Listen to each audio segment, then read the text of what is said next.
Welcome to the Radical Audacity podcast. I'm Tiffany Kane, your host. On this podcast, you are going to meet people that walk their own path, live life on their own terms, let go of other people's rules and expectations and the shoulds in life, and instead live life in their own truth, integrity, and authenticity. This podcast will give you the inspiration you need to live your own radically audacious life. Enjoy the episode. What does gender, trauma, and culturally responsive psychiatry have to do with reproductive health, especially reproductive health as it relates to women of color and reproductive health service providers in our post-Roe V. Wade political system? Wow, that's a big question, isn't it? It's a big question. And to answer that question, I couldn't bring on just anybody. I brought on an incredibly special guest. I have for you today Dr. Candice Norcott. She is a doctor of psychiatry. She's a licensed clinical psychologist, a national consultant, and a public speaker. She is an alum of Brown University at the University of Connecticut, and she completed her pre- and post-doctoral work in the Department of Psychiatry at Yale University. Her biography is phenomenal, you guys. I was going to ad-lib a lot of this biography, but I think I just need to read it because it will blow your mind away. So get ready. I am going to read this and wait till the end, and you will see why I am so excited about this interview today. All right, so let's continue Dr. Norcott's biography. She works as an assistant professor and clinical director of the Obstetrics and Gynecology mental health program at the University of Chicago. Her work encompasses coordinating and providing trauma, gender, and culturally responsive psychiatric services to patients referred by the Department of Obstetrics and Gynecology. So these patients that she serves are referred to her because they are having behavioral health presentations regarding issues around family planning, reproductive health, aging, and relationship conflict. She is also the director of graduate medical education well-being for the University of Chicago, where she brings her trauma-informed approach to resident physician and fellow well-being. So for residents and fellows, she's looking into their well-being. Now, if that is not enough to say, wow, Dr. Candice Norcott is an incredible person to have on the podcast, listen to her speaking resume. Dr. Norcott speaks internationally on issues related to trauma, gender, and race. She was featured on the Lifetime docuseries Surviving R. Kelly and is a recurring guest on, wait for it, Jada Pinkett Smith's Red Table Talk as an expert discussing the impact of sexual abuse on girls and young women and the intersection of race. Yes, Jada Pinkett Smith's Red Table Talk. I love that series. Throughout her career, Dr. Norcott has been committed to trauma-informed and gender-responsive services for girls and women, minority advancement in psychology, and cultural responsiveness in the health field. This is an interview you do not want to miss. Now, today's discussion is a little on the long side because, well, Dr. Norcott has a lot to share. So dig in. Stick with us till the end. It is 100% worth it. This is a powerful conversation that we are going to have today about a few different areas that are not currently being talked about on the issue of reproductive health in this post-Roe V. Wade environment. Thank you for hanging out today and enjoy the episode. Hello, welcome to a really, really special episode of Radical Audacity. I have somebody here today.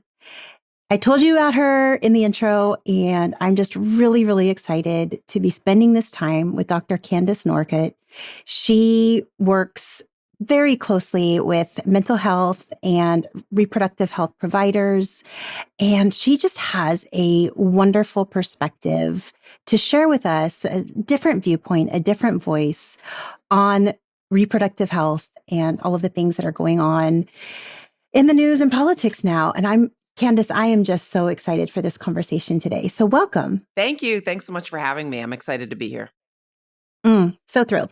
Okay, so we met through a mutual friend, which I am so thankful. Shout out to Katrina. Yes. She was a guest on this podcast too, and I love her. But Katrina said, "Oh, Tiffany, you need to talk to Candice. Candice is amazing." And so I'm thrilled you're here today.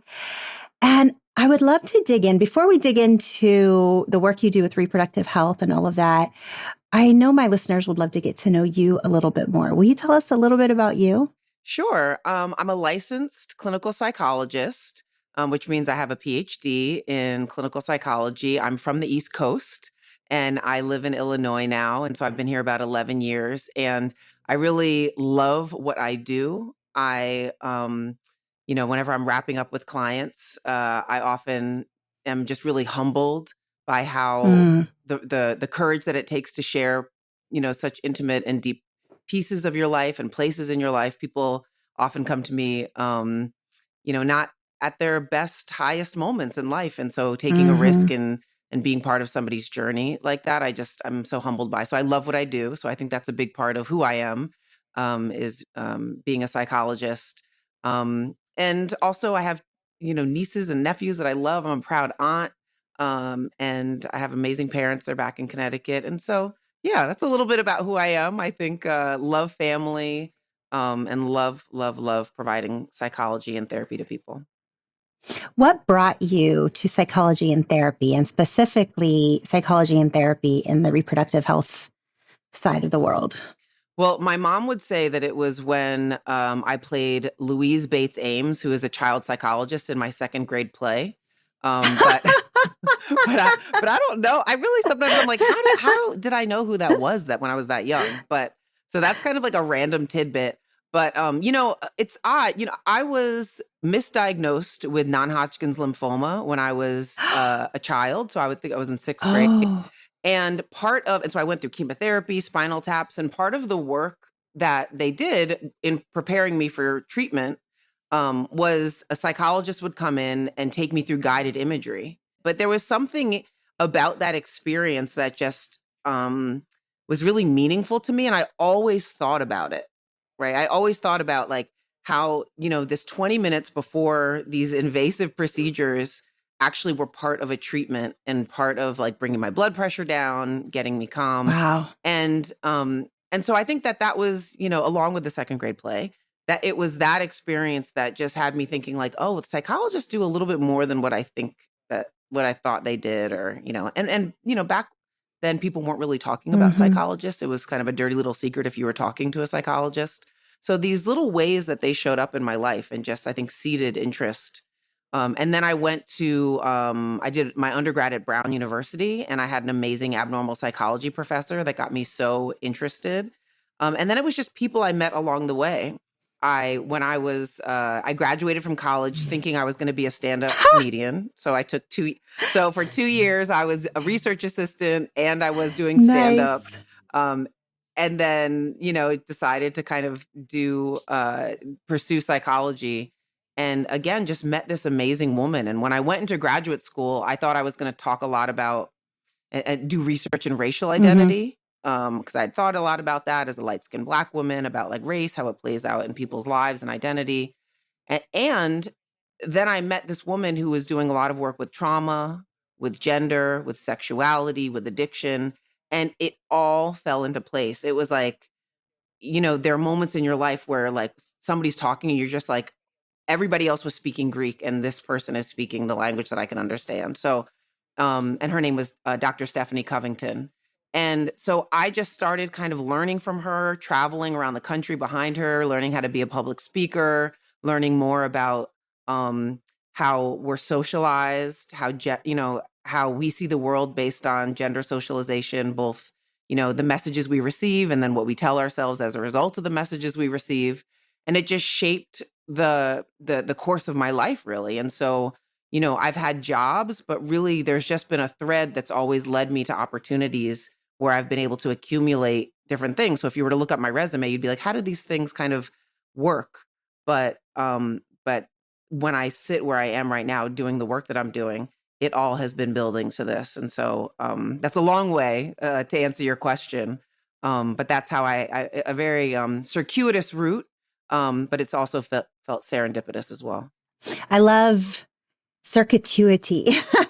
I do. I love the routes that don't take a normal path, that might be just a little bit different and take us somewhere that we weren't anticipating before. So I think that's really beautiful. Now, are you still working a little bit with stand-up comedy? I would imagine you've got a lot of good you got some good material. I haven't done it in a while, but it's always, it's like a skill set, right? You're always having in your back pocket, like, could I do a tight 5? I think I could do a tight 5. I love it. You're a fun person to have at a party. Okay, so now where are you now? So now I'm at the University of Chicago. I'm an assistant professor, and I am the clinical director of the mental health program that supports the Department of Obstetrics and Gynecology. Wow, that's really important. Okay, and that brings us to our topic today and what connected you and I, because I really wanted a different voice on this reproductive health topic. Obviously, Roe v. Wade shook up a lot of people in a lot of different ways for a lot of different reasons. And I have been able to talk to some really fascinating people and hear their ideas and their stories. But what was missing for me was more of the medical perspective on this, as well as the professional, like what happens on the professional side of this? What does this mean for the actual providers? And for you, what do you see with the patients? And so I just had so many questions. I was thrilled when you and I connected because I thought, oh my goodness, I don't hear this being talked about a lot. And I think this part of the conversation really needs to happen. So I am thrilled to start this part of the conversation now. Well, I'm thrilled that you are inviting me in to be a voice. You're right. That people aren't talking about these experiences. It's stuck on this very black and white dichotomous debate. Yes. And it's layered. It's so very, very layered. And that to me is one of the most important parts of when we think about this, because I think both sides of the argument, the pro-life, the pro-choice, we can be so divided and polarized and not be, well, let's actually think about the human being part of this rather than the political piece or the ideology piece of this. But we're humans. And when we dehumanize each other, that's when we're able to hurt each other, no matter what side you're talking about. And even think about the language that we use, right? Like pro-life, right? The assumption then becomes anybody who supports access to abortion care is anti-life. Right. And so it creates a false choice, right? Yes. And so, and I would think that, what we're doing is we're saying that people have the right for bodily autonomy, right? And so much, and reproductive justice is like this grassroots thing, right? It's from the community, and abortion is a piece of that, right? Yes. But it's really about, I want the right, and, women and people, birthing people deserve the right to decide how they want to have and raise families, right? Yes. A lot of people that have abortions already have children, right? And so, those kinds of choices. So even the language we use starts hedging us into these corners where things just can't productively be discussed. And when we say, well, in the case of rape or incest, it should be okay. Well, you know what? It shouldn't just be that people have a choice in times of intense trauma. it should also be you have a choice. Like Mm-hmm. your mental health is a huge part of your physical health. And if this is going to damage your mental health in some way, if this is going to damage your family's dynamics in some way, then that's a huge concern as well. And it doesn't always have to be that big dramatic thing. Yeah, one of the most painful things that I hear when I'm in conversation with clients that I work with and patients that I work with is, you know, I don't believe in abortion, but I have to have this because of XYZ reason, right? Mm-hmm. And it becomes this identity that people feel like they have to distance themselves from. Right. And it's really painful because here they are feeling like, you know, um, feeling like they have to describe themselves or what they're doing in a way. Um, and they're carrying so much shame and stigma associated. And Yes. often what I'll say to people is, you know, we believe in supporting women for making this decision no matter what the reason. Yes. And, you know, I hope that you can release yourself from whatever judgment that I'm hearing you experience, because the reason why you get to make this decision is because everybody gets to make this decision. And we Mm. don't think that there's one reason that's better than another. And it's one of, you know, I think in psychology often, you know, the old school way is that, you know, stay out of the room, right? Like as the therapist, like you don't need to flag your values and don't talk about you. But I think sometimes there are places and ways that you have to kind of flag your values, right? Yeah. And it's because you're saying this is a non-judgmental space, and and you're bringing a judgment in that I don't think is very helpful to you, and certainly Mm-hmm. not to the broader community that you know I'm working to serve and to support. So this brings me then to one of the big questions I had for you. Mm, This brings me into the connections between all the misinformation about our reproductive health that's out mhm. there, and then the trauma that creates for the patient, for the person having to make these reproductive health decisions. You specialize in that. What what misinformation are you seeing and how does that affect people? So there is a lot of bad junk science Mm. that tries to tell people that mental health is adversely affected from the abortion decision, from the decision to have an abortion. And what there was, you know, there have been systemic reviews or systematic reviews, which are basically just people that do rigorous research, gathering up all of the research studies and papers that have been written, looking at the methodology, running them through like tests and reviews. And what they show is that the studies that have the poorest methodologies, right, that use the sloppiest science, those are the ones making kind of spurious uh, correlations and the Mm. relationship between mental health being adversely affected by abortion care. And the ones that are doing the best science, that are the most rigorous, that are the, you know, highest reviewed and monitored, are the ones that say that there's you know, there's no association between adverse mental health effects and getting an abortion.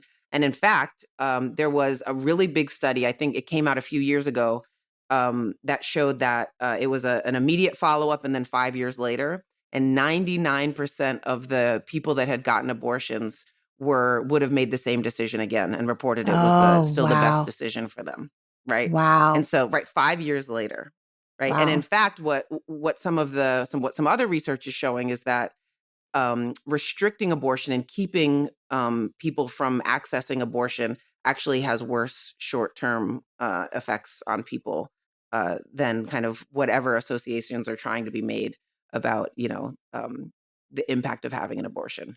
Mm. So, you know, I think when people really have access and look at the research, you know, that's what they see. What are some of those worse short-term effects that are being seen in the research? Um, I- by being restricted access to abortion. Well, Yes, yes, restricted I access. mean, having to carry to term, it's Mhm. stress. I mean, it's Yeah. just stress. It's economic stress.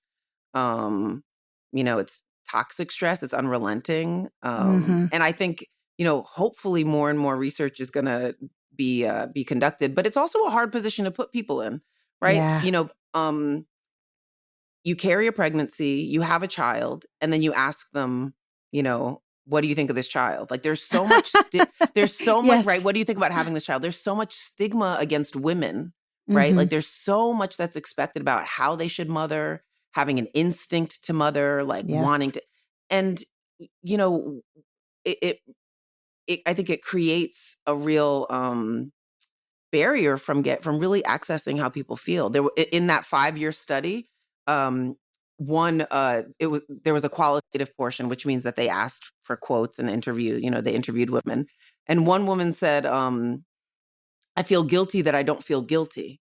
Oh, yeah. Right, like the decision, like I made the decision that was best for me, yet the conversation around me is that I should feel bad about what I decided ultimately.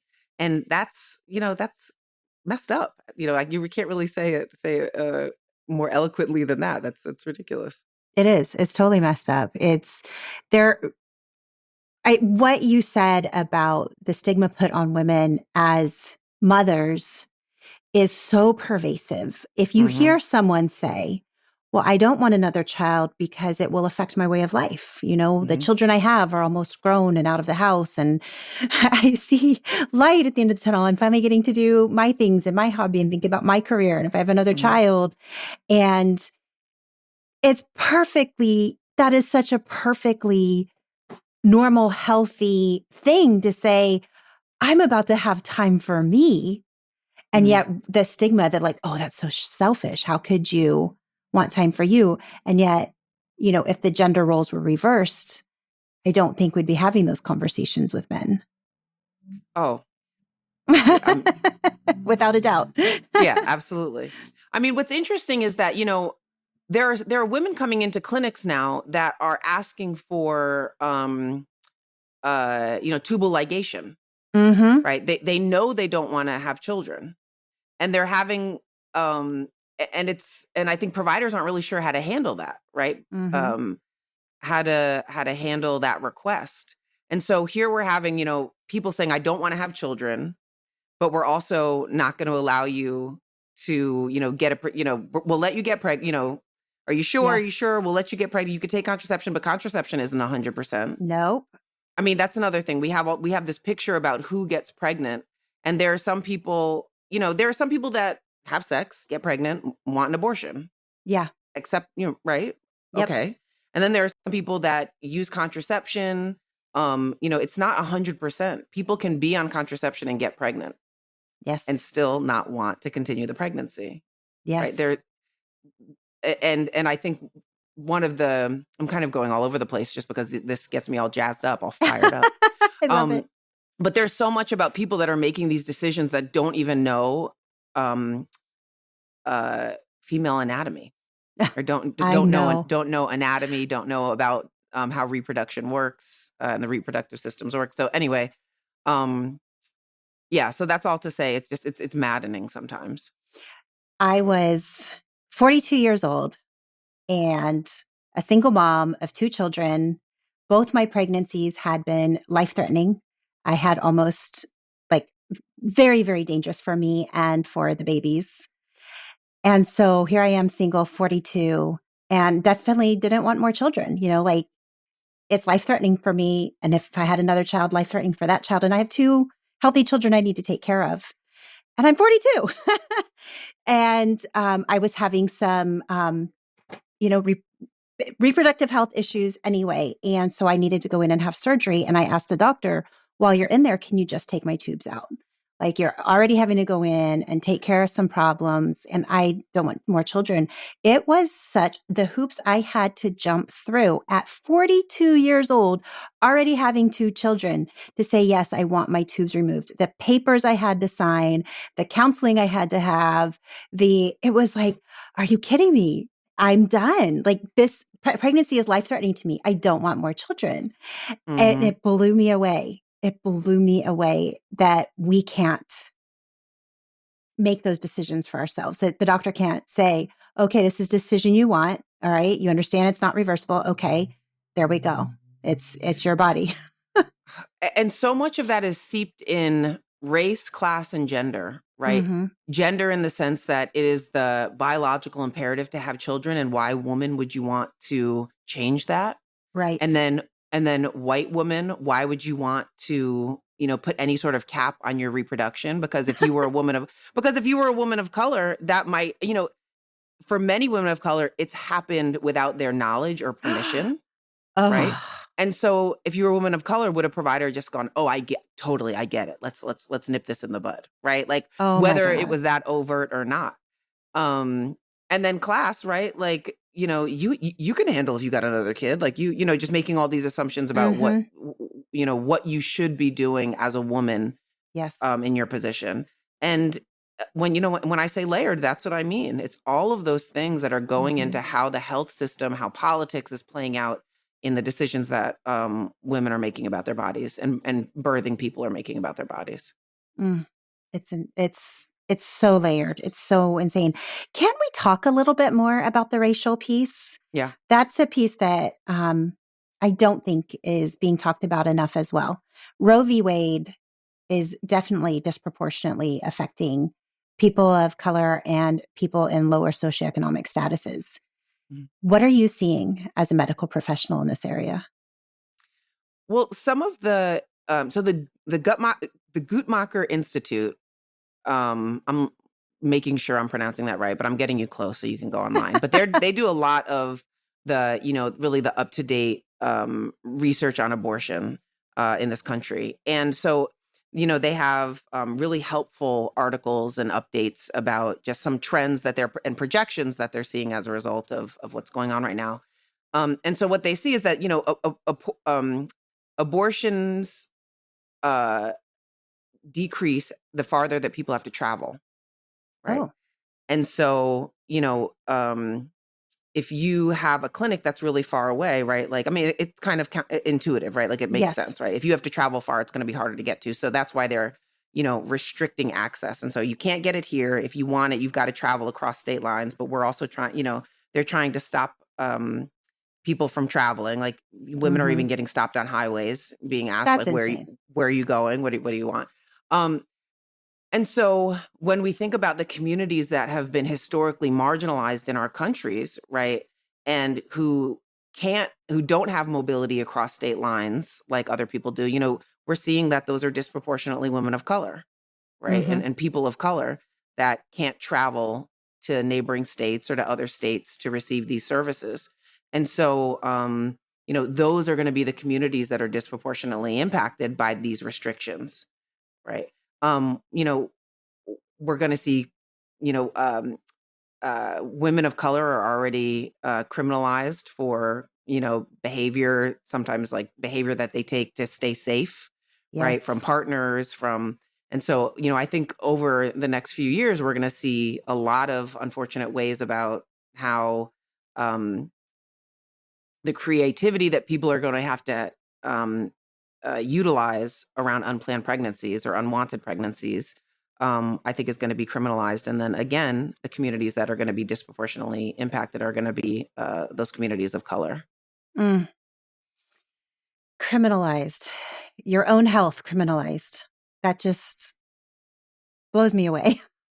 It blows me away. It is so backwards that we would be at risk of going to jail for wanting to take care of our own health. Mental, physical, emotional, reproductive. Mm. Yeah. And there's, I think one of the arguments that's often used is this issue of regret, right? Mhm. Right. It's used as a real kind of reason that motivates some of these debates. And I think working in this space, something that I talk a lot about is the difference between, and people who write about abortion write about is decisional regret and situational regret. And Mhm. so, with any decision, people are going to have regret about it. Of But course. most often, what people are experiencing is situational regret, right? Like, I regret that I'm in this position to make this, to have to make this Mhm. decision, right? Absolutely. Because it is an emotional decision, right? Absolutely. It can be hard for a lot of women. For some women, it's Yes. not, right?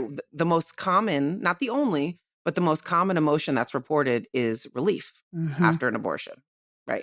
But there are a lot of other emotions, right? It can be really complicated. It can be a hard decision. People can be ambivalent about it and are allowed to. But they're also allowed to own their decision about what they need to do. And we often talk about the use of the word decision versus choice, because choice means that you had choices.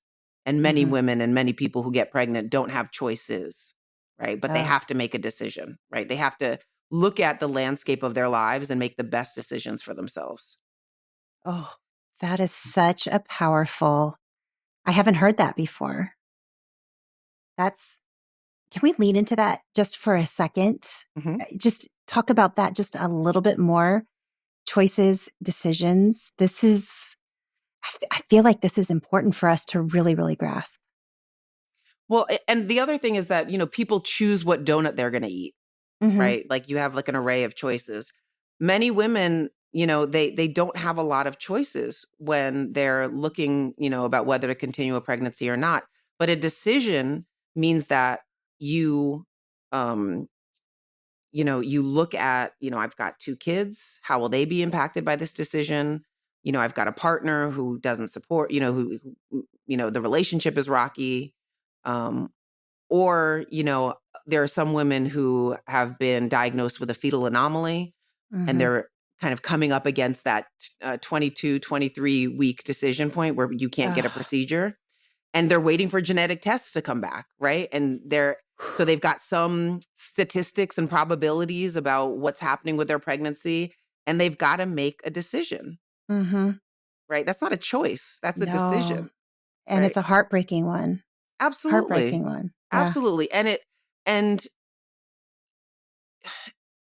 I think it's important to honor the challenges. And I think sometimes this conversation about abortion, people are reluctant to talk about the challenges of making these decisions because it feels like we're going to fuel the argument or the debate for the other side. Because it becomes then it's just bad. It's like, no, there's lots of hard decisions we have to make. Yes. Right? And we don't take away heart transplants. We don't take away, other medical decisions that, that we're unsure of, and we've got to, make our best guess at what decision is going to, be the best for us at this moment. But for some reason, we're like debating abortion so much, and it keeps us from talking about how can we support the health of our communities, right? How can we support family health? How can we support and give people what they need to live healthy lives? This is so refreshing. The premise of Radical Audacity is that it's all about you make those really, really hard decisions, and you're often doing the harder thing because it's the right thing. It's kind of easy to do the easy thing, right? And that's not usually the right thing. And I'm not saying in this situation there's a right or a wrong answer. I'm just saying just because it's hard and painful doesn't mean it's wrong. So for so many of us, that hard, painful decision was the absolute correct decision, whether it was a divorce, whether it was changing a job, whether it was moving across the country, whether, there's so many really hard, painful decisions that we have to make throughout our lives that just because it was hard and painful and maybe it was the rockier path didn't mean it was the wrong one. And I'm just agreeing, like, why in this situation, just because it's a hard, painful decision, does it make it wrong? And, for better or worse, we often look at where we're standing and our satisfaction with our lives right now to justify decisions we made years ago when we were different versions of ourselves. Right. And so there might be a woman who is, maybe had a miscarriage later, and then she goes back to that point where, like, oh my gosh, God's punishing me because I had an abortion when I was 20. Right. Yeah. And so some of the things that predict coping and adjustment after abortion are like being able to frame and reframe the experience. And society the forces and the messages that you're getting often try to frame any abortion as any problem you have later on in life, it's because of your abortion, right? And I'm Yeah. chuckling because that's absurd, right? Yes. Totally And absurd. and so what I often urge my patients and my clients to do is remember the person and the position you were in when you made that decision. You cannot judge past decisions based on where you are in your current life, right? You can Yes. learn, right? You can assess and reevaluate, and as have that inform again the landscape that in your new landscape and how you're making decisions. But part of it is just extending grace to the person and the position that he or she was in when you were making those decisions. Mhm. And part of that is again the framing and the reframing of why you're making this decision, what you're utilizing, what you're calling upon to make the decision. And then the other things that support adjustment and coping after an abortion are support, help seeking, and that's huge. And I think when you have stigma, when you have people protesting, when you've got billboards, when you've got people in a health center talking about abortion and people who get abortions in toxic ways, you're not really going to seek help. No. So again, we're seeing that it's not the abortion service itself, but it's all of the ways that we stigmatize, demonize this one aspect of reproductive health and justice, and keep people from accessing the services they need. And so part of my work is, and one of the reasons, one of my entries into the work that I'm doing now at the University of Chicago has been to provide behavioral health support to our abortion providers. I'm so glad you're talking about this because I want to dig into this. These are the people, to me, these are the forgotten. Yeah. Like, what is life like for them right now? Okay, I didn't mean to interrupt you. Continue. No, it's fine. But it's a couple things because, one of the my position has evolved, but when it started, it came about from this idea between an OBGYN and a donor, right? Somebody who's donating money to create a behavioral health support system for this service. And what they were saying is, people are generally fine after abortion, but oftentimes what complicates their experience are like relationship challenges, financial challenges, housing insecurity, and patients oftentimes go to their OBGYN more than their primary care physician. So Yes. it just so supporting supporting people seeking abortion care, like having a mental health support in-house, is just another like point of intervention, right? So 75% of people are like, no, thank you. It was really nice to meet you. You're a psychologist. Oh, okay. Maybe if something comes up, I can call you. Okay, great. Which is wonderful. And then some people, one of the things that was so validating to me in the early days of my work has been, first of all, I don't want to see a mental health professional. And I'm like, well, you're talking to one. And they're like, oh, you are? Oh, okay. Well, I could talk to you. Right. And then also people that say, do I have to talk about the abortion or can I talk about other things?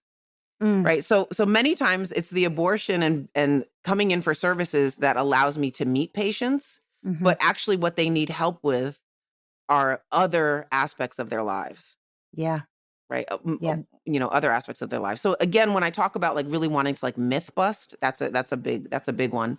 And so then part of the stressors that, I don't want to speak for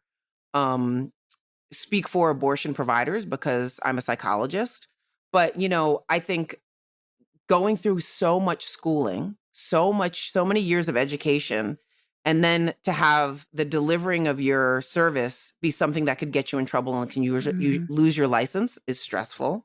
Yes. Having increased volumes, right? Because we're in Illinois. I'm in Illinois, and so people are coming from neighboring states that have restrictive laws. They're coming into Illinois to get abortion. So that's driving up volume, right? And, when you're an abortion provider, to be so lucky to feel like your work is purposeful and have the work that you do be so inherently tied to your values. But the flip side of that is that it can be exhausting, right?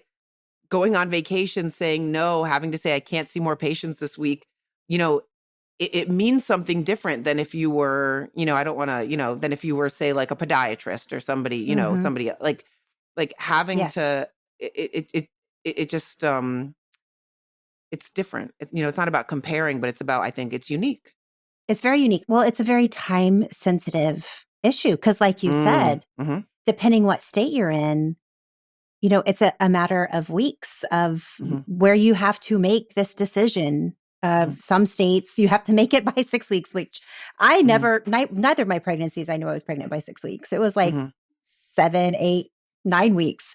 So, for in some states it's that, some states it's in your first trimester, some states it's 20 weeks. So I think that adds to probably the stress for the providers of this is a very timely. It's not like we can say, all right, we'll see you next month. Mm-hmm. That's our next opening. That's not going to be helpful for most women. Mm-hmm. And we're lucky. We've got partners here that are also providing services that we work closely with in Chicago and Illinois. But there are some people that they're the only clinic in town, right? They're the only clinic in their state, in their half of the state. And again, this is work that's meaningful, right? It's activism, and I think one of the things that we've learned a lot is like with Black Lives Matter.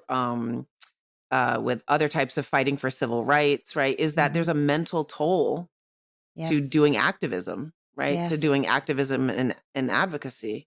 And so rest is imperative, right? But resting when it feels like the world's on fire can feel like, well, I don't have time to do that, but it's really imperative.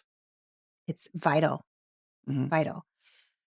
Would you be willing, of course, with keeping everything very anonymous, but would you be willing to give us a little bit more of a concrete example of what some of the mental health challenges might be, or maybe some of the ways that you help these reproductive providers? How do you help them manage their mental health?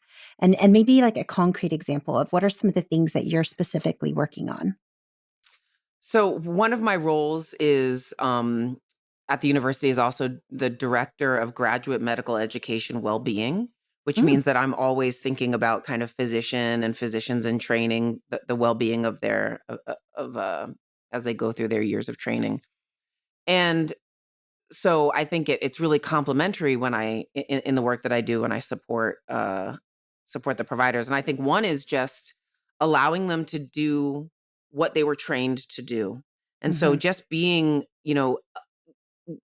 they see somebody struggling with all of these kind of life issues. And for them to be able to say, I want you to meet my colleague, Dr. Norcott, like she's somebody that can talk to you. And just being able to, we call those warm handoffs in health psychology, like being able to that just, I think it helps providers, abortion care providers feel like, okay, I'm not just sending this person back out to the wolves, right? I'm not hearing and absorbing all this pain, but really not have much to do for her, or for this person. And so I think that there's some caretaking, there's some collaboration in that. And so I think that there's some comfort in that for providers. Certainly that's been shared with me. I think we also just have conversations. I think medical doctors, I'm making wild generalizations right now, but medical doctors are very like type A, and especially OBGYNs, they're basically surgeons, right? So they've got that like, I don't talk about emotions. Like I don't understand I don't understand that psychology stuff. I don't know how it's relevant for my life. But then you're also absorbing these stories about people. And so, and the conversations that I can invite, medical doctors into can just be different ways to talk about feelings, right? Different ways to talk about the experiences, the stories that they're absorbing. And, oftentimes there's no fix, but you just have to kind of open the release valve and take a moment and talk. So we have those conversations. I also talk about like, sitting with ambivalence, which can be really stressful, right? Sitting with somebody who is, I want this. I'm here for this. I've decided that abortion is the best decision for me. But I don't know. Can you just tell me what I should do? Right. And kind of talking through how you sit with ambivalence with somebody can be really stressful. And, talking about strategies and ways for patient provider communication is also something I do. But it's so reciprocal, right? There's so much about the work that they've taught me. And, part of I think sometimes part of my role is just giving them a different language and a different outlet for talking about their experiences. That's And so fascinating. Yeah. Sorry, I can go on and on, but there's also, I love it. There's I also love it. Go on. There's the reality too that, people are targeting abortion care providers. And so people are under threat from their community and from other people. I mean, not a lot of doctors have to experience that. No.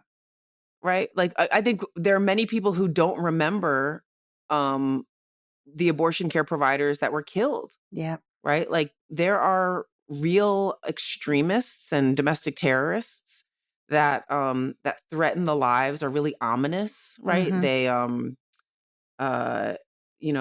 they both like virtually and physically intimidate people and providers, and it's really scary. So it's more than just an in-office procedure. I think with that, so I come from a religious background where I was raised.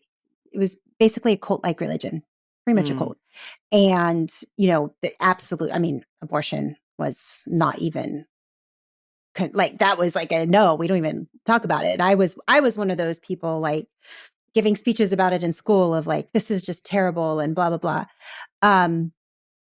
Because I didn't understand it. I heard all of the terrible stories of baby killing and the pictures of what an abortion is and all of this stuff. And, and I think with the giant misinformation campaign, really, that has gone out there that puts these terrifying pictures in people's heads of exactly what abortion is, that it becomes easy to villainize providers because it's not understood. It's not understood. They put these pictures around of these perfect little babies, that, oh, they were perfect. And look, somebody killed this baby. And that's just not what it is at all. I think the past 3 years has really shown, or maybe 5 or 6 years has shown us the power of information and misinformation, and how it can weaponize people. Yep. How it can be used to have people act against their own best interests. Yep. And so, yes, that piece is really scary, I think. And there are a lot of religious leaders, and there are a lot of people who who lead communities spiritually, who believe in the ability to have bodily autonomy, right? But some of the loudest voices, are galvanizing in these really toxic ways. Yep, they are. Okay, so on a more of like a raising the vibe just a little bit and giving some hope to the people that are listening. Are you seeing any hopeful trends? Are you seeing anything happening where it looks like, well, maybe as awful as the overturning of Roe v. was, are you seeing anything positive coming out of it? I think that, let me think about this, because it feels really terrible. It feels awful. It does feel awful. I think it's really powerful for people not to take their civil rights for granted. And people and I think many people in the United States have done that, right? Have felt like some things can't be reversed, and are realizing the ways in which, talk about misinformation. I think not a lot of people understand how government works, about voting, about, elections, gerrymandering, those kinds of things. And I think this is an opportunity to have people get involved at state and local levels. It's been difficult to access abortion for a lot of people, right? For a long time, right? Yes. There are some who, last year it was just as hard to get an abortion as it is and will be next year. And so I think having people start thinking about where they can send money. I know that there are organizations that help people travel. There are organizations that help people, the National Abortion Fund, Abortion Access, and even there's, if anybody goes to my Instagram at Dr. Norcott, I have a link to a local place if you're in Illinois where you can donate your money and support. Sometimes people need a hotel room. Sometimes people need a bus fare back, right? They spend all their money getting to us, and then they have no place to stay, no place to get back to. So, and I think people are starting to both shout and yell and get involved, and they're starting to donate in ways that are helping people. I do think that's hopeful because I think for many of us, and I'm going to raise my hand to that, we were, I don't know if lazy is the right word, but just kind of comfortable in thinking that, we have rights, we have choice, and that's not going to change. And then when we see, oh, this can change, this can be taken away, and it's been this way for a lot of people for a long time. And yeah, it may be shaking you to your core, but they've been fighting this battle for a long time, and that this actually is bigger. It's bigger. Like this to me is the tip of the iceberg. Like when our political system does not represent the will of the people, because polls show that the majority of people support choice in reproductive health, then that gets scary, and that's really important to take note of. And so to me, that's the hopeful part of this is I think a lot of us are waking up and going, wait. This has been going on for a lot of people for a long time, and this isn't right, and we need to start making a change. So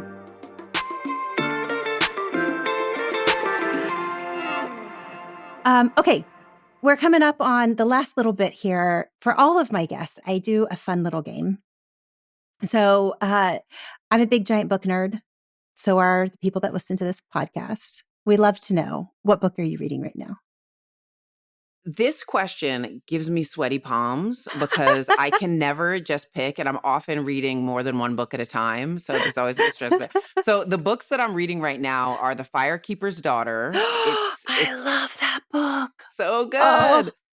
And I just love how Indigenous stories are being more represented in television and movies. So I love that. I love that. And so that book is amazing. And I'm reading also, I just actually finished Cloud Cuckoo Land. It kept me up until like 1 a.m. for like 5 nights in a row. I'm holding up Firekeeper's Daughter right now. I love that. So good. Okay. Cloud Cuckoo Land. I saw on your Instagram. What? So good. Tell me about that one. So it's so, oh my gosh. So it is, Cloud Cuckoo Land is this story that somebody's screaming like, you're doing a terrible job. But it's basically like all of these different characters and how this ancient tale has been woven into each of their experiences and actually connects them. And so it was like parts of it. So it was written like, in ancient times, and parts of it have been interpreted and found. And, the scrolls that it was written on were degraded and people had to like dig up this story. And so it's both you understand the meaning of the story and of like inspiration and decision-making and going home. And you just get these characters and it weaves it into the stories of these characters. I'm doing a terrible job. It's so complicated. But it was just, I'm still kind of wrapping my head around what it was about. So yeah, I recommend that. There's also another book called Take My Hand by Dolan Perkins, which is about reproductive justice, and The Billboard, which is a play by Natalie Moore. And so if anybody's looking to read kind of works of art, works of literature around the topic of reproductive justice and race and a little historical nonfiction, historical fiction, with Take My Hand and both the Billboard. So those are really great reads as well. Beautiful. Thank you. Thank you for that. Okay. Hardest question of the day. They're making a movie of your life and you get to pick 3 songs for the soundtrack. What would they be? Okay. So I love Lizzo.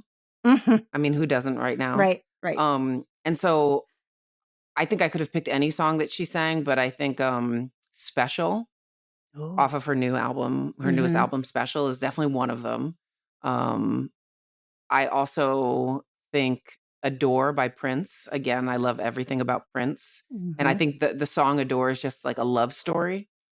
And I think it's about like just such like deep, beautiful love and adoration. I don't know. And it's a beautiful song. And I think it's how I feel about people in my family. It's how when I love somebody, I love them hard. And so I think, I don't know. So I love that song. And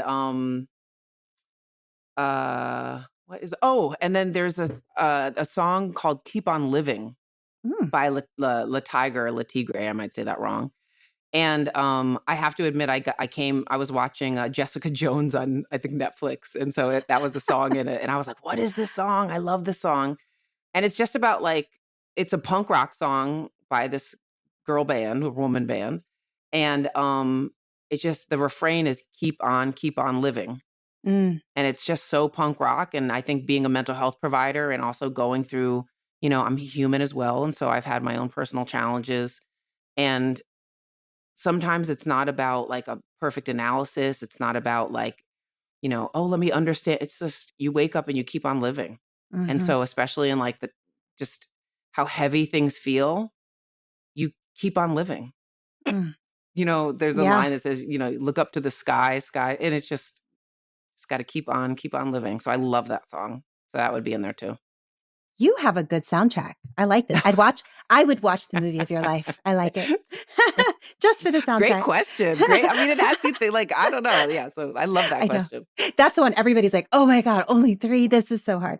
Okay. Last question. So this podcast is all about radical audacity, doing the hard things, making those hard decisions, living life in the way that is true to you, even if nobody else understands it. So what is something that you have done lately that embodies radical audacity for you? This is a hard question. So I liked the other ones, but I think this is hard because I find that I don't see myself as a radically audacious person. I kind of see it as like you get up and you do the things and you try to make other people's lives better, right? And I take value in that. And so I think something that I have struggled with in my life, so I don't have any children. And I think challenging notions of what a woman is, right? I don't necessarily think I'm doing anything extra, but I do. So 2 things, I think. So I think standing in my life and experience and choices without apology. I think as a woman, as a woman without children and people, you don't want to have kids. You never wanted to have kids, right? Like these kind of assumptions that people make about you. And being able to stand unapologetically, not sad about anything of my, that feels like, it's kind of crazy that it has to be a choice and it has to be audacious, right? But it is. I think as a woman, not apologizing for any aspect of my life, what people think my life should be, I think is huge. I think has been the biggest thing. I also, I'm like no one else you'll meet. And I think being able to say that and, I'm not better, I'm not worse, but I'm unique and I'm not going to apologize about that. So I think that is, I think a little thing that I just do and carry every day. And I try to be intentional about that because the world will try to tell you that you're wrong, you're too big, you're too this, you're too that. And you will be spinning, trying to keep up with the thing that you're not and never be following and establishing what you are. And so I think the decision to do that, and I hope models for people that they can do that too. You brought tears to my eyes. I just have to say, I'm feeling very emotional right now. I feel like this is some of the most beautiful radical audacity out there. I think there are some misconceptions that it has to be this big, giant firecrackers going off, but living who you are unapologetically and saying, I am like no other. I am me. Mic drop right there. There's not much more to be said. That is, and I think if anybody walks away with that, holding their head up high, saying, okay, if Candice says that, I can too. Like, I think that's a powerful, powerful thing people can walk away with today. Thank you. Thank you for this gorgeous conversation. Thank you for showing up 100% as yourself and having this frank conversation with us and helping us to see this topic a little bit differently. I really, really appreciate having you here today. If people want to reach out to you, how can they do that? So I'm on Instagram, Dr. Norcott. I'm on LinkedIn, Candice Norcott. And I'm on Twitter at Dr. Norcott. Try to kind of capture all those things. So those are places that I'm not going anywhere. I'll be there. I have aspirations of a website. There's always something else to do. But beautiful. But those are 3 places. Beautiful. Well, thank you so much for being here with us today. And I hope my listeners reach out to you. It's been wonderful. Thank you for having me. How phenomenal is Dr. Norcott? She is such a wealth of knowledge and information. I can see why Jada Pinkett Smith loves to have her on the round table.